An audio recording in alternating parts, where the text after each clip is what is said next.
నేను పోయిన జనవరిలో ఇండియాలో ఉన్నా, ఓకే అండ్ జూలైలో ఇండియాలో ఉన్నా, ఓకే అండ్ డిసెంబర్లో ఇండియాలో వచ్చాను. నేను ప్లీనరీకి వచ్చాను. ప్లీనరీకి వచ్చారా? ఓకే. ప్లీనరీకి వచ్చాను. నేను ఎవ్రీ 6 months వస్తూనే ఉంటాను.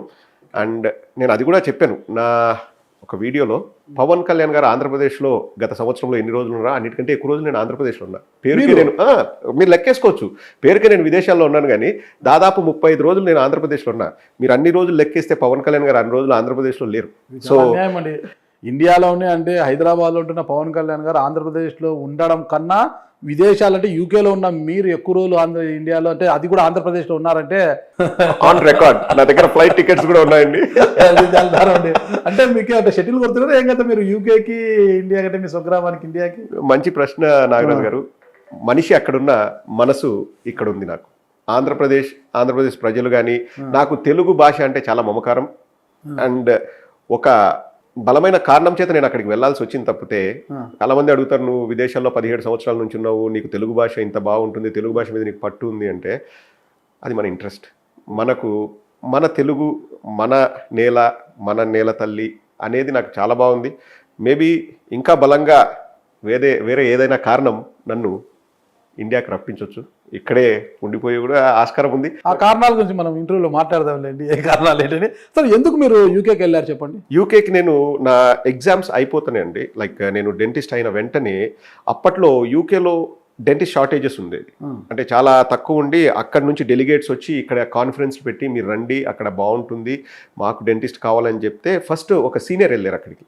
సో ఆ సీనియర్ వెళ్ళిన తర్వాత నేను కాంటాక్ట్ చేస్తే, బాగుంది అక్కడ, నువ్వు కూడా వచ్చి ట్రై చేయొచ్చు అన్నారు. అప్పట్లో 2005లో, ఇప్పుడంటే ఇంకా చాలా ఎక్కువ మంది వెళ్తున్నారు. అప్పట్లో కొంచెం తక్కువ మంది వెళ్ళేవాళ్ళు. అంటే మా కుటుంబం నుంచి చెప్తే నేను మొదటి వ్యక్తిని ఫారిన్ వెళ్ళింది.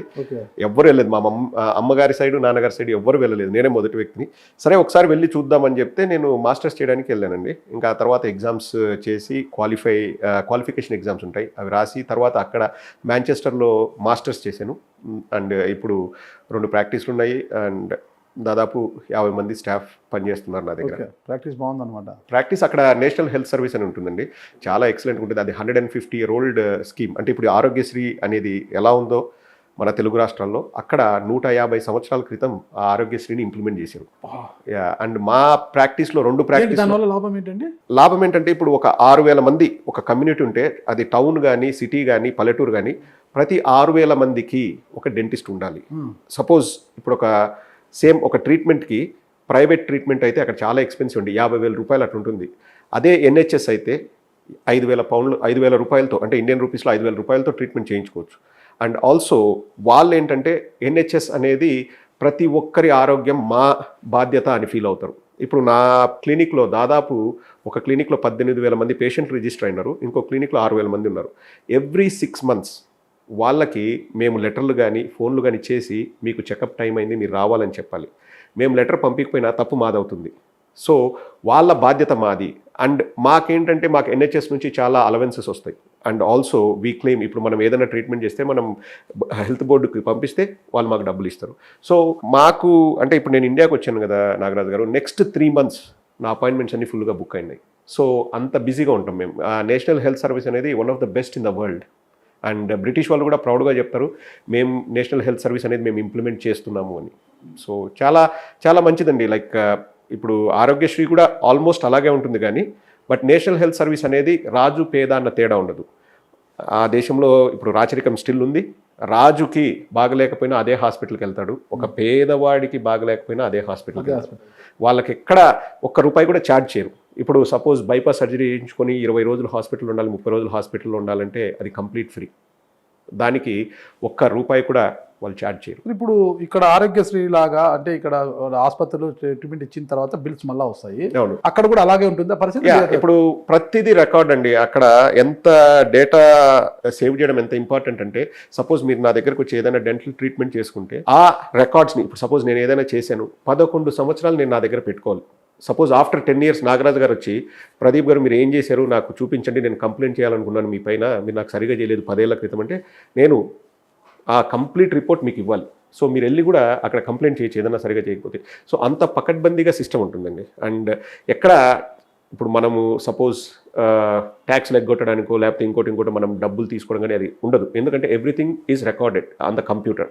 ఇప్పుడు సపోజ్ నేను ఒక 30,000 రూపాయలకు ట్రీట్మెంట్ చేస్తే అది కంప్యూటర్లో రికార్డ్ అవుతుంది, నేను రికార్డ్ చేయాలి. ఎందుకంటే సపోజ్ మీరు మళ్ళీ నన్ను వచ్చి అడిగితే నేను ప్రింట్అవుట్ తీసి మీకు ఇచ్చే పొజిషన్ ఉండాలి. సో నేను ఇక్కడున్న అక్కడ మా మేనేజర్స్ని మనం ఏమీ అంటే శంకించాల్సిన అవసరం కూడా ఉండదు. So everything will be recorded and everything will be audited.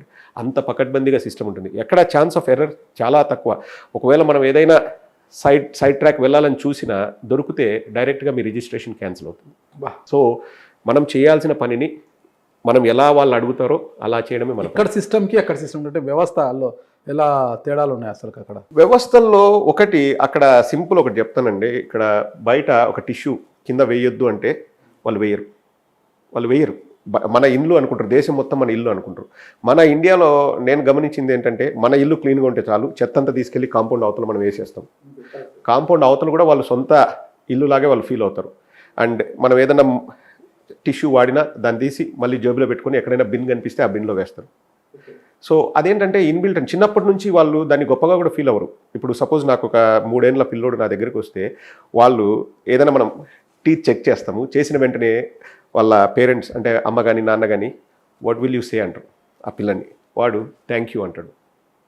So అక్కడ థ్యాంక్ యూ ప్లీజ్ అనేది చిన్నప్పటి నుంచి 2-3 ఏళ్ల తర్వాత ఇప్పుడు అమ్మ నాన్నని మనం నేర్పిస్తాం కదండి, అక్కడ వాళ్ళు థ్యాంక్ యూ ప్లీజ్ అనేది ఉంటుంది. ప్రతి దానికి ఏదైనా మీరు అడిగితే can I have that please అంటారు. ఒకవేళ మీరు ఇస్తే థ్యాంక్ యూ నాగరాజు గారు అది. So thank you and please అనేది ఆ రెస్పెక్ట్ అనేది అక్కడి నుంచి వస్తుంది వాళ్ళకి.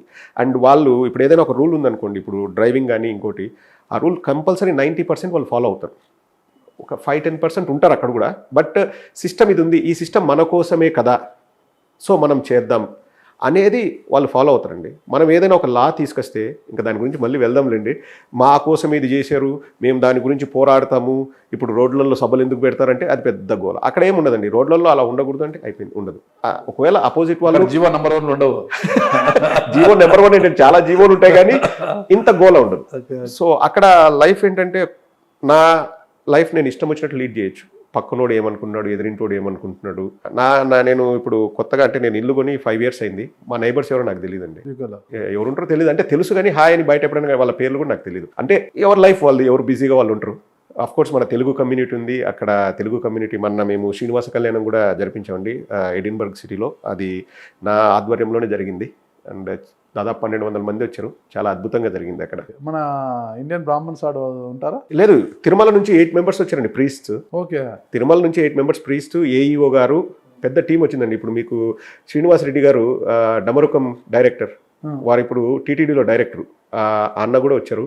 ఓకే, సో చాలా కన్నుల పండుగగా జరిగింది.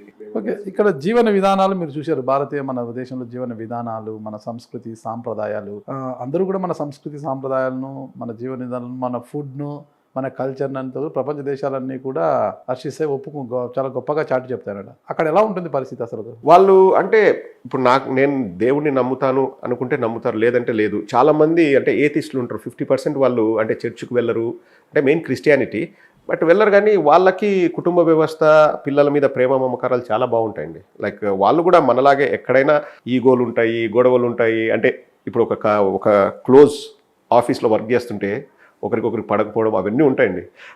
బట్ పిల్లల్ని కూడా చాలా బాగా చూసుకుంటారు అక్కడ.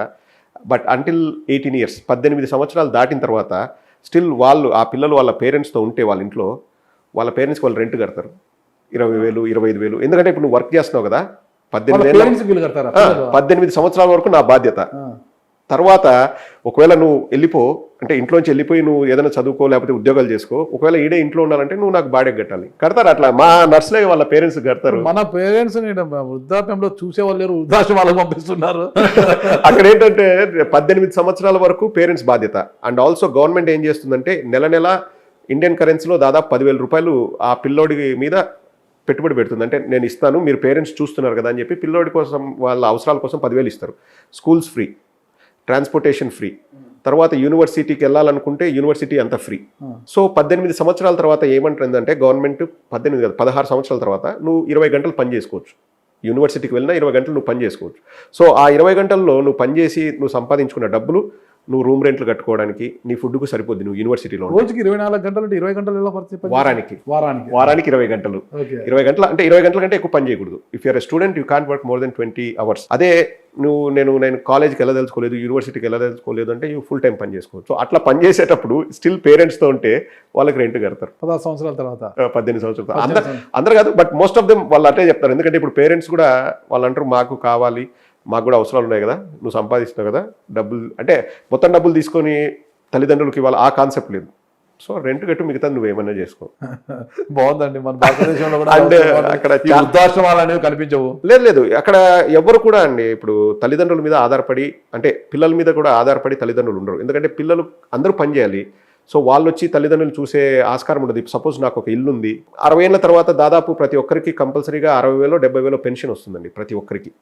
ఇంకా వాళ్ళకి ఏదైనా ఉద్యోగంలో ఎక్స్ట్రా పెన్షన్స్ ఉంటే అవి ఎక్స్ట్రా వస్తాయి.